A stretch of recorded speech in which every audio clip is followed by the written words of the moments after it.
J'aborde dans cette vidéo-là 5 profils des personnes qu'on appelle toxiques et on va voir pourquoi les connaître, comment s'en sortir, qui sont ces personnes-là et pourquoi ils débarquent dans votre vie. Olga Soboleva, je suis conférencière, auteure et coach. J'accompagne les gens depuis 2004 et je vous attends à la fois dans les séances individuelles mais aussi dans les stages d'écriture pour votre notoriété et bien-être. Vous avez certainement vu la vidéo que j'ai faite sur l'art de vivre où il s'agit vraiment d'amener votre vie à une nouvelle étape grâce au rangement. J'ai parlé de 2 livres et moi-même je me suis lancée dans ce challenge rangement. Il y a énormément de choses qui sont sorties de la maison qui apparemment étaient assez rangées et épurées. Mais voilà comme quoi il y en a toujours et toujours. Et tout comme m'a partagé une cliente, en commençant à changer son lit, elle est arrivée à déplacer beaucoup de choses dans sa vie, que ça soit physiquement, émotionnellement, psychologiquement. Tout comme ma cliente, je peux aussi vous témoigner que simplement en commençant à ranger les choses, les effets sont tellement nombreux que moi aussi je me suis séparée de quelques personnes en me rendant compte que c'était encore une fois des personnes nocives. J'ai déjà fait 2-3 vidéos que je vous mettrai toujours en pied de cette vidéo-là, donc déroulez la description pour que vous puissiez avoir des différentes approches. Parfois, il y a une vidéo qui va vous parler plus qu'une autre et vous allez vraiment vous réveiller et regarder en fait pourquoi vous vivez aujourd'hui avec quelqu'un qui ne vous plaît pas. Regardons ces 5 profils. Le premier, on va l'appeler émotionnel. C'est quelqu'un qui va vous prendre toute votre attention. C'est quelqu'un qui va parfois même simuler une maladie, qui va beaucoup se plaindre, qui va mentir, qui va vous mettre sous pression, qui va vraiment penser qu'à soi uniquement et va vous donner un sentiment de culpabilité et tout ce qui va l'intéresser, c'est lui, lui, lui. Vous n'existez même pas avec vos besoins, vos envies, votre désir de progresser et avancer. Ça va pas être vu. Le deuxième profil de ces personnes-là, c'est un tyran ou un contrôleur. Et le titre dit tout. Donc c'est quelqu'un qui va vraiment vous mettre sous pression, va vous dévaloriser, va contrôler tout ce que vous faites. Il saura toujours mieux comment faire, quoi faire et quand faire. Les premiers 3 sont très faciles à reconnaître. D'ailleurs, voici le troisième qui est le perfectionniste. Quoi que vous allez faire pour lui, ça sera jamais assez. Vous n'allez jamais être à la hauteur et évidemment là aussi, vous allez recevoir beaucoup de jugements et de critiques de sa part. Il va toujours vous faire sentir qu'il est supérieur et vous êtes inférieur. Donc jamais, jamais, jamais à la hauteur. Du quatrième profil, j'ai vraiment halluciné. C'est quelqu'un qui est absolument adorable. On dirait de l'extérieur qu'il est parfait. Il se mêle de rien, il reste transparent. Il est toujours à côté, rien vu, rien fait. Il est neutre même quand il y a le conflit. Il donne vraiment l'air irréprochable. Simplement, il vous rend dingue. Et comment? Donc, j'ai connu une personne comme ça et j'ai pu vraiment ressentir ce que ça fait. Et à un moment donné, ça vous pose tellement de problèmes et questions que vous basculez dans un doute sur soi le plus profond qu'il soit. Donc, il va prendre jamais des décisions, il va jamais se mouiller, il va vraiment, s'adapter à la situation là où il peut sortir gagnant, si on peut dire ça comme ça. Et il vous protégera jamais. Donc vous allez vraiment et réellement énormément douter de vous et de plus en plus renoncer à vous, à votre personnalité. Et c'est très très difficile à vivre. Il va vous laisser dans les conflits avec sa famille et ses amis, dans des situations très inconfortables où avant il vous a dit quelque chose, mais là il va se retirer. Donc du coup vous allez être là et être du coup responsable de la situation alors qu'il a parfois engendré cette situation-là. Le cinquième, il est encore plus incroyable, c'est quelqu'un qui va vous étouffer d'amour, d'attention, mais quoi de mal, vous allez vous dire, et moi aussi je pensais que je désirais de toutes mes forces une personne comme ça qui va vraiment m'inonder d'amour, d'attention, mais en fait quand c'est trop, c'est trop.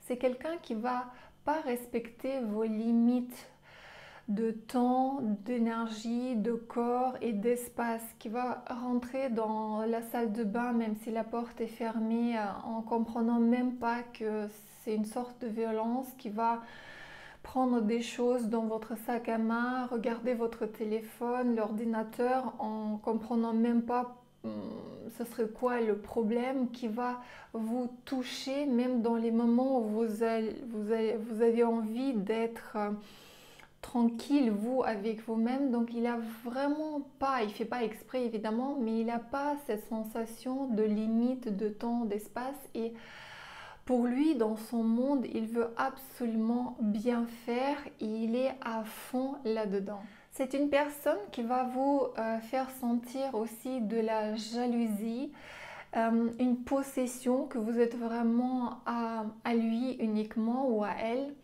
Ce sont des personnes qui vont vous inonder aussi des services rendus, cuisiner, vous aider à tel point que vous allez vraiment crouler sous l'inégalité et vous allez très vite sentir que vous êtes vraiment redevable et vous n'allez jamais pouvoir rendre pareil. Et donc vous allez de plus en plus sentir aussi une grande culpabilité, une charge, sans réellement comprendre qu'est-ce qui se passe. C'est vraiment, en tout cas pour moi, un profil le plus, si on peut dire, tordu et difficile à reconnaître parce que apparemment, c'est ce qu'on désire. On désire de l'attention, on désire de l'amour. Qui sont toutes ces personnes? En fait, ce sont des gens de notre entourage, ce sont les parents qui parfois nous ont élevés de cette manière-là. Ce sont les collègues, les partenaires, les amis et ça peut être même nos propres enfants.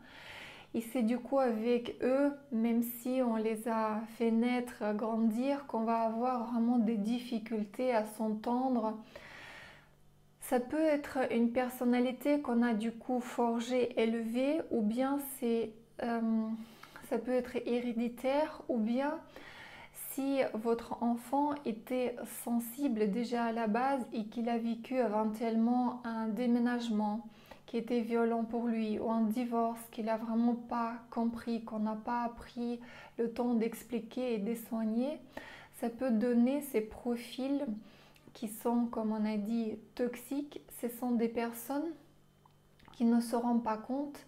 Et la statistique dit que 40% de toute la population en souffre de tout ce syndrome. Ce sont des gens qui ne sont pas vraiment sains psychologiquement. Pourquoi ces personnes sont comme ça? Il s'est passé quelque chose dans leur enfance, ils se sont mal construits. C'est une sorte de immaturité émotionnelle et ces personnes ne se rendent absolument pas compte de qui elles sont. Et elles ne peuvent changer qu'un jour. Si elles peuvent même reconnaître que quelque chose ne va pas. Sinon, tout va bien pour elles, les personnes. Et elles voient aucun problème. Et puisqu'il y a une fragilité émotionnelle, ils ne vont pas facilement accepter soit qu'on leur dise quoi que ce soit, parce que se remettre en question, c'est assez dangereux pour eux. Enfin, comment les reconnaître? Déjà par rapport à cette vidéo, la courte description, vous pouvez lire des livres et regarder d'autres vidéos, mais c'est surtout se fier à votre ressenti. Si vous ne vous sentez pas bien, si vous ne vous sentez pas à l'aise à côté d'une personne, en présence de ces gens ou de n'importe quelle personne, ça veut dire que vous devriez vraiment écouter votre ressenti. On ne devrait fréquenter que les gens qui nous font du bien, qui nous tirent vers le haut, comme on a tendance à le dire. Ce sont les gens qui vont vous rabaisser, critiquer, juger, qui vont vraiment rien que par leur présence et leur regard vous rendre mal à l'aise. Donc c'est tout ce qui est le contraire de la bienveillance. Ce sont les personnes vraiment désagréables rien qu'à leur regard. Il y a quelque chose de vraiment qui vous donne le frisson et qui est figé aussi. Donc émotionnellement, ils ne sont pas toujours en accord avec ce qu'ils font et ce qu'ils sont. Dans des relations bienveillantes et saines, on doit sentir que l'un vous pousse à grandir et que c'est comme se fructifier l'un et l'autre. Une relation ne peut pas être stable. Soit une relation vous fait vraiment grandir, vous inspire, vous donne vraiment de l'élan de vivre, d'apprendre, soit elle vous dégrade. Donc, si vous ressentez que vous êtes vraiment pas très bien dans une relation, pensez à arrêter cette relation. Et c'est ça aussi qui va vous aider de bien trouver d'autres relations. Tout de suite viendront-ils tout seuls? Oui.